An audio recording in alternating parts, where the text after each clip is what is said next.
వరద బాధితుల కోసం ఐద్వా కరీంనగర్ జిల్లా కమిటీ ఆధ్వర్యంలో సహాయ నిధి వసూలు చేయడం జరుగుతూ ఉంది.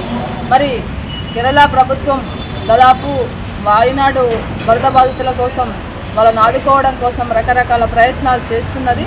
కేంద్ర ప్రభుత్వం కూడా వారిని ఆదుకోవాలని చెప్పేసి ఐద్వాగా మేము డిమాండ్ చేస్తూ ఉన్నాము.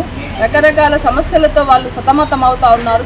దాదాపు మహిళలు, చిన్నపిల్లలు అని చూడకుండా దాదాపు వరద బీభత్సంగా వరద రావడంతో కొట్టుకుపోవడం జరుగుతూ ఉంది. దాదాపు 300 పైచిలుకు మంది చనిపోయారు. ఇంకా కొంతమంది దొరకని పరిస్థితి కనబడతా ఉంది, మనం చూస్తూ ఉన్నాము. మరి మేము ఫండ్ క్యాంపెయిన్కి వెళ్ళిన సందర్భంగా చాలామంది స్పందించి మాకు మంచి కార్యక్రమం తీసుకున్నారు, మీరు వరద బాధితుల కోసం చాలా మంచి కార్యక్రమం తీసుకున్నారు అని చెప్పి స్పందించి వాళ్ళు కూడా సహకరిస్తూ ఉన్నారు. అదేవిధంగా కేంద్ర ప్రభుత్వం కూడా వెంటనే స్పందించి వారికి సహాయ